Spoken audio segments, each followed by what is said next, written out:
जो आज हम क्लास 10th का चैप्टर 5 पढ़ते हैं जिसका नाम है पीरियोडिक क्लासिफिकेशन ऑफ एलिमेंट्स। ये पार्ट 2 वीडियो है।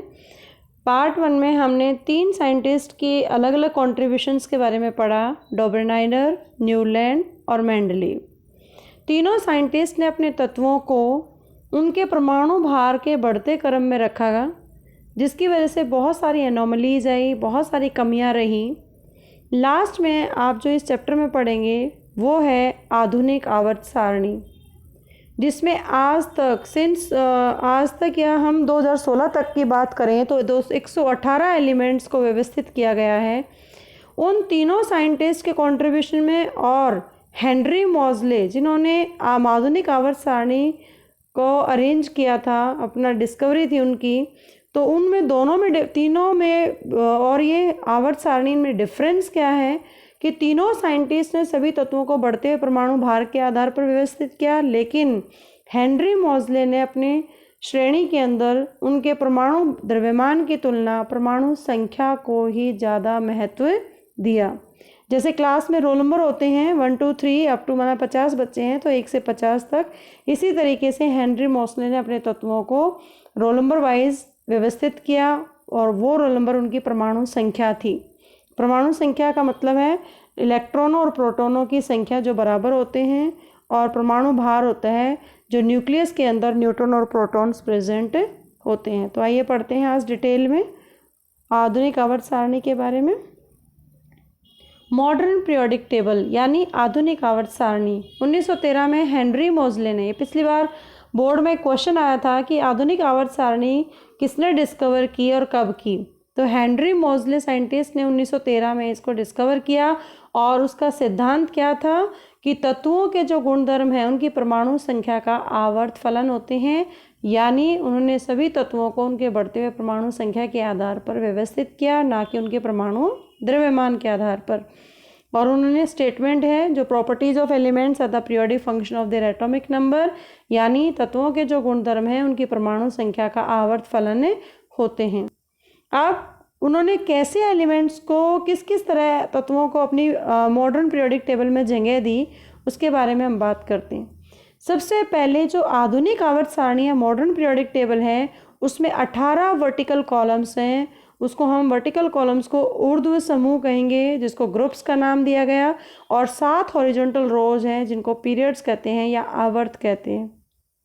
और सभी तत्वों को उन्होंने उनकी इलेक्ट्रॉनिक कॉन्फ़िगरेशन, जो उनकी संयोजकता है, उसके आधार पर उनको व्यवस्थित किया। KLMN शेल जो हमने बोर मॉडल पढ़ा था 9th क्लास में, उसके आधार पर उन्होंने सभी तत्वों को व्यवस्थित किया। एक अनोमली आई थी उस टेबल में कि सबसे पहली पोजीशन पे हाइड्रोजन को रखा गया उन्होंने, क्योंकि हाइड्रोजन को ना तो ग्रुप 1 में रख सकते हैं क्योंकि उसकी जो इलेक्ट्रॉनिक कॉन्फ़िगरेशन हाइड्रोजन की वो अल्कली मेटल्स के ग्रुप 1 से मैच कर रही थी, या फिर उनको हेलोजन ग्रुप में 17 ग्रुप में रख सकते हैं ताकि वो डाई एटॉमिक मॉलिक्यूल बना सके, इसलिए उनको 17वें ग्रुप में भी रखा जा सकता है। तो ये थोड़ा एक अलग से डिस्कशन था कि हाइड्रोजन को कैसे रखा जाए। तो हाइड्रोजन को एक अलग जगह दी गई क्योंकि वो एक नॉन मेटल है और वो हाईली रिएक्टिव है। सबसे पहले कैसे रखा उन्होंने अपनी पीरियोडिक टेबल में, जितने फर्स्ट पीरियड मतलब जो हॉरिजॉन्टल रोज हैं, हॉरिजॉन्टल रोज के अंदर उन्होंने 7 हैं हॉरिजॉन्टल रोज। तो 7 हॉरिजॉन्टल रोज में सबसे पहले पीरियड में, पहले आवर्त में, जिसमें सिर्फ एक ही कक्ष था K शेल, उसमें मैक्सिमम 2 इलेक्ट्रॉन एकोमोडेट हो सकते हैं बोर मॉडल के हिसाब से। तो इसका मतलब फर्स्ट जो आवर्त है उसमें 2 ही एलिमेंट है, एक हाइड्रोजन है, एक हीलियम है। दूसरा जो आवर्त उसमें 2 कक्ष होंगे K और L according to Bohr model. 2n के जो फार्मूला है बोर मॉडल का कि इलेक्ट्रॉन्स को कैसे डिस्ट्रीब्यूट किया जाए, 2n², तो 2n² मतलब 2, तो 2 कक्ष हैं, तो यहाँ पे 8 इलेक्ट्रॉन मैक्सिमम अकोमोडेट हो सकते हैं। तो 8 एलिमेंट हैं जिसमें lithium, beryllium, boron, carbon, nitrogen, oxygen, fluorine और नियोन, ये सारे एलिमेंट अरेंज किए गए। तीसरा जो इसका आवर्त है उसमें 3 कक्ष होंगे, तो KLMN, K, L और M 3 शेल्स हैं, कक्ष हैं, जिसमें 18 इलेक्ट्रॉन अकोमोडेट हो सकते हैं बोर मॉडल के हिसाब से। लेकिन आउटर मोस्ट शेल में 8 ही इलेक्ट्रॉन आएंगे, जिससे थर्ड कक्ष के अंदर भी 8 ही एलिमेंट्स होंगे। 4th 5th 6th जो पीरियड्स हैं उसमें 18 18 32 एलिमेंट्स हैं, वो इस तरीके से रखे गए। ये नीचे एक फिगर दिखा रखा है जिसमें x एक तत्व है, z उसका परमाणु संख्या है और ऊपर जो a है वो उसका परमाणु द्रव्यमान है। परमाणु संख्या प्रोटोनों या इलेक्ट्रॉनों की संख्या को परमाणु संख्या कहते हैं और परमाणु भार या द्रव्यमान प्रोटॉन जमा न्यूट्रॉन दोनों को मिलाकर बनती है। अब है मॉडर्न पीरियोडिक टेबल के अंदर कुछ ट्रेंड्स हैं कि ट्रेंड्स का मतलब कि कैसे मॉडर्न पीरियोडिक टेबल के अंदर कुछ रूल फॉलो किए गए और उन रूल्स में सबसे पहले आता है संयोजकता, वैलेंसी। संयोजकता मतलब संयोजकता किसी भी एलिमेंट की संयोजकता किस बात पर निर्भर करती है कि किसी भी एटम में बाहरी कक्ष में कितने इलेक्ट्रॉन्स हैं, और किसी भी तत्व की संयोजकता उसके सबसे बाहरी कक्ष में उपस्थित संयोजकता इलेक्ट्रॉनों की संख्या के आधार पर डिसाइड होती है। जैसे मैग्नीशियम है एक तत्व जिसका एटॉमिक नंबर है 12। इसको अगर हम KLMN शेल में डिस्ट्रीब्यूट करें, इसका इलेक्ट्रॉनिक विन्यास देखें तो क्या आएगा 2 8 2 8 2। इसके बाहरी कक्ष में 2 इलेक्ट्रॉन है, 2 वैलेंस इलेक्ट्रॉन है और ये 2 इलेक्ट्रॉन लॉस कर सकते हैं ताकि ये इनर्ट गैस कॉन्फ़िगरेशन जैसे हीलियम नियोन आर्गन है उस तरह की कॉन्फ़िगरेशन है उसको मिल जाए। हर कोई स्टेबल होना चाहता है तो मैग्नीशियम 2 इलेक्ट्रॉन लॉस करके 2 पॉजिटिव आयन बना के धनात्मक आयन बना के स्टेबल होना चाहता है और इसकी वैलेंसी क्या हुई 2। इसका मतलब संयोजकता क्या है, किसी भी तत्व की इलेक्ट्रॉनों को खोने या इलेक्ट्रॉनों को पाने की क्षमता ही संयोजकता कहलाती है। अब हम जैसे मैंने बताया कि मॉडर्न पीरियोडिक टेबल के अंदर 7 पीरियड हैं और 18 ग्रुप्स हैं। तो पीरियड होते हैं लेफ़्ट टू राइट और ग्रुप्स होते हैं टॉप टू बॉटम, ऊपर से नीचे। कोई भी टेबल अगर हम बनाएंगे, माना कि आप 4x5 टेबल बनाते हो, मतलब 4 रोज हैं उसमें और 5 कॉलम्स हैं, मतलब वर्टिकल जो आपकी कॉलम्स हैं समूह हैं वो 5 हैं टॉप टू बॉटम और लेफ़्ट टू राइट है 4। तो इस तरीके से टेबल है ये 7 और 8 वाली जो कि हम मॉडर्न पीरियोडिक टेबल में हम बोलते हैं। तो जो समूह है सबसे पहले हम वेरिएशन इन अ पीरियड आवर्त में बात करते हैं। जैसे हम लेफ़्ट टू राइट जाते हैं, जैसे मैंने दिखा रखा 3rd पीरियड के एलिमेंट ले रखे हैं ये इस टेबल के अंदर, sodium Na, magnesium Mg, aluminium Al, silicon Si, phosphorus P, sulphur S, chlorine Cl, argon Ar। जब हम सोडियम की कॉन्फ़िगरेशन देखते हैं, सोडियम का जो एटॉमिक नंबर है परमाणु संख्या वो 11 है, मैग्नीशियम की 12 13 14 इस तरीके से जाके 18 पे ख़त्म हो जाता है आर्गन। तो अगर हम सोडियम की देखें 11 तो 2 8 1 इस तरह से डिस्ट्रीब्यूशन होगा। इसी तरह मैग्नीशियम का 2 8 2 3 बढ़ती जाएंगी।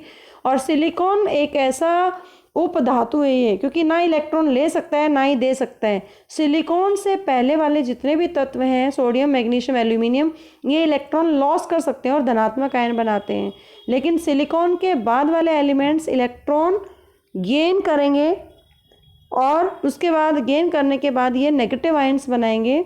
जैसे एक इलेक्ट्रॉन लेने की क्षमता है तो एक वैलेंसी है, यहाँ पे इसकी संयोजकता दिखा रखी है। अगर आप डिस्ट्रीब्यूट करोगे तो उसकी संयोजकता के आधार पर हम इनकी वैलेंसी लिखते हैं। नेक्स्ट आता है ग्रुप। ये जैसे ग्रुप्स हैं barium, magnesium, calcium, strontium, barium, radium, ये सारे सेकंड ग्रुप एलिमेंट हैं। 18 ग्रुप्स हैं मॉडर्न पीरियोडिक टेबल के अंदर, ये दूसरे समूह के सारे तत्व हैं। तो बेरियम के अंदर भी सभी समूह की खास बात क्या होती है, जैसे हम कहते हैं ये एक ग्रुप के लोग हैं, तो एक ग्रुप के लोग कहने का मतलब क्या है कि उनकी जो विचारधारा है वो मिलती है। इसी तरीके से यहाँ पे एक ग्रुप के एलिमेंट का मतलब क्या है, इनकी संयोजकता सेम है, इनके बाहरी कक्ष में नंबर ऑफ इलेक्ट्रॉन सेम है। तो 2-2 वैलेंस इलेक्ट्रॉन है, वैलेंसी भी 2-2 ही होगी। तो इस तरीके से वैलेंसी अगर सेम है तो वो समूह है, अगर वैलेंसी अलग अलग है तो इसका मतलब वो लेफ़्ट टू राइट अरेंज है, आवर्त में व्यवस्थित किए गए हैं। तो ये तो था सबसे पहले संयोजकता। उसके बाद आता है एटॉमिक साइज, मतलब परमाणु साइज। और परमाणु किसी भी चीज़ का साइज उसकी त्रिज्या पर निर्भर करता है। कोई भी परमाणु है उसके केंद्र से उसके बाहरी कोश की जितनी दूरी है वो परमाणु साइज कहलाती है। और इस तरीके से जो हाइड्रोजन है, जैसे रेडियस है हाइड्रोजन का वो 37 पिकोमीटर है, तो ये साइज बता रहा है। अब हम आवर्त में कैसे साइज घटता है बढ़ता है, बहुत बार क्वेश्चन आता है कि जब हम left to right modern periodic table में एलिमेंट्स को लेफ़्ट टू राइट स्टडी करते हैं तो उसका साइज क्यों घटता है। इसका रीज़न भी नीचे दे रखा है कि जैसे जैसे हम बाएं से दाएं तरफ जाएंगे आवर्त में, तो जो एलिमेंट्स का जो परमाणु संख्या है वो बढ़ती है।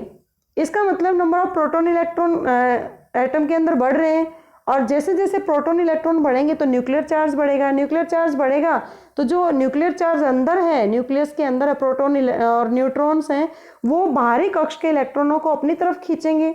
इससे साइज क्या हो जाएगा, तत्व का कम हो जाएगा, श्रिंक हो जाना शुरू हो जाता है वो, जिसकी वजह से साइज है, जैसे जैसे हम बाएं से दाएं तरफ जाते हैं तो एटॉमिक साइज है वो घटता है।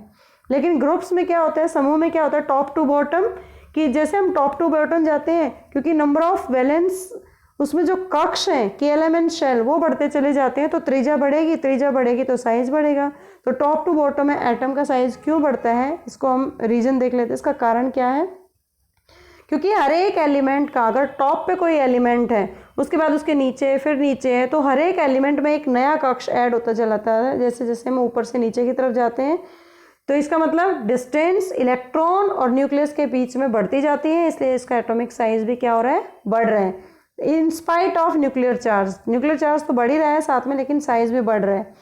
और जो स्मॉलेस्ट एटॉमिक साइज है वो टॉप पे होगा ग्रुप के, और लार्जेस्ट होगा नीचे की तरफ होगा। कई बार पूछ लेते हैं कि बताइए टॉप टू बॉटम, जैसे लिथियम है, बेरिलियम, ये तो लेफ्ट टू राइट हो गया, लिथियम के नीचे सोडियम आता है, तो बताइए लिथियम का साइज बड़ा है या सोडियम का। तो ऊपर से नीचे की तरफ आएंगे तो साइज क्या होता है, बढ़ता है। इसका मतलब लिथियम का साइज छोटा है और सोडियम का साइज बड़ा है।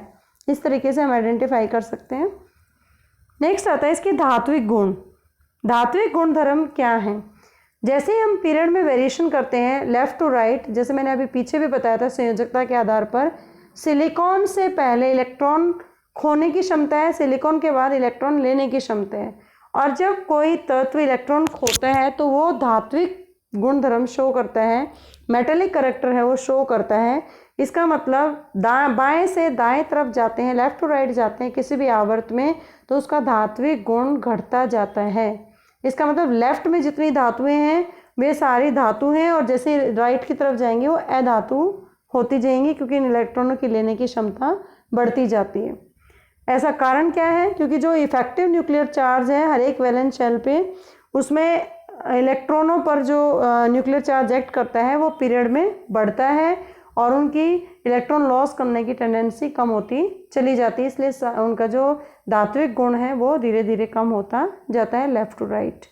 अगर हम समूह की बात करें तो जो धात्विक गुण है वो इंक्रीज होगा समूह के अंदर, क्योंकि साइज बढ़ रहा है, एटॉमिक साइज बढ़ेगा, बाहरी जो इलेक्ट्रॉन है वो न्यूक्लियस से दूर होंगे, उनमें आपस में अट्रैक्शन कम होगा तो वो लॉस्ट कर देंगे इजीली। तो धात्विक गुण टॉप टू बॉटम में वो क्या होता है, इंक्रीज होता है। अगर हम पूछे अगेन क्वेश्चन आए कि लिथियम और सोडियम में बताइए कि कौन सी ज़्यादा धातु धात्विक ज़्यादा है, तो सोडियम ऑटोमेटिकली ज़्यादा धात्विक होगी और लिथियम कम होगी, क्योंकि लिथियम ऊपर है, टॉप पे है समूह में, और सोडियम उसके नीचे है। टॉप टू बॉटम में धात्विक गुण बढ़ता जाता है। उसके बाद आता है नॉन मेटेलिक अधात्विक गुणधर्म। अधात्विक गुणधर्म left to right again increase होगा, क्योंकि लॉस्ट करने की कैपेबिलिटी कम होती जाती है, गेन की ज़्यादा है, तो अधात्विक गुण है वो बढ़ेगा बाएं से दाएं तरफ, क्योंकि जो न्यूक्लियर चार्ज है वैलेंस शेल इलेक्ट्रॉन पे वो बढ़ता है पीरियड में, और वो इजीली है वो गेन करना शुरू कर देते हैं इलेक्ट्रॉन्स। उसके बाद आता है समूह में वेरिएशन कैसे होती है। समूह में टॉप टू बॉटम जो नॉन मेटेलिक कैरेक्टर है वो डिक्रीज होता है। नॉन मेटेलिक गेन करने की कैपेबिलिटी, उसमें लॉस की ज़्यादा होती है, गेन की कम होती है। हर एक शेल में एक एक इलेक्ट्रॉन, एक एक कक्ष है वो हर स्टेप पे ऐड होता जाता है, और साइज है एटम का बढ़ता चला जाता है।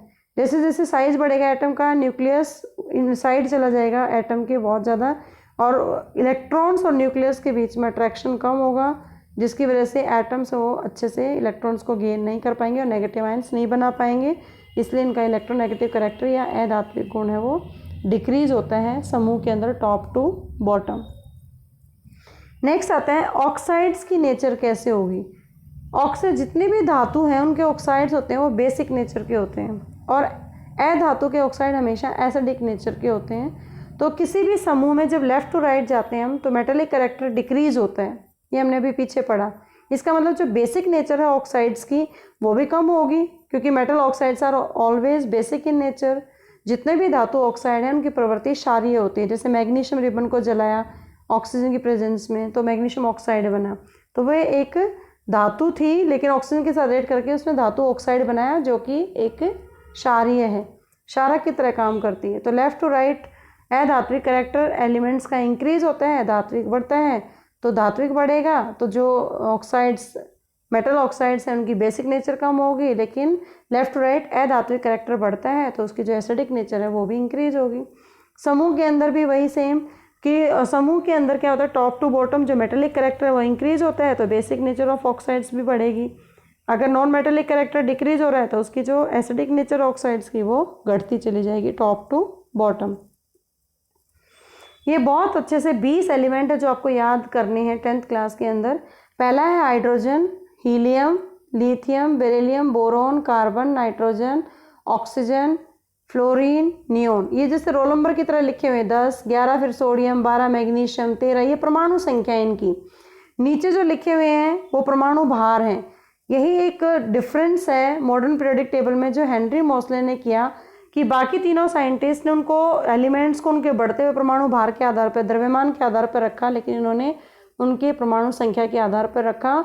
और जो लिमिटेशन मेंडलीव की थी कि हाइड्रोजन के आइसोटॉप्स को रखना मुश्किल था क्योंकि परमाणु भार अलग अलग थे, लेकिन हाइड्रोजन यहाँ पे अब संख्या के आधार पर व्यवस्थित किया तो तीनों के तीनों आइसोटॉप्स हैं, इनको एक साथ एक ही बॉक्स में रख सकते हैं। Thank you so much. I hope आपको बहुत अच्छे से समझ आया होगा। Please do subscribe and don't forget to like to.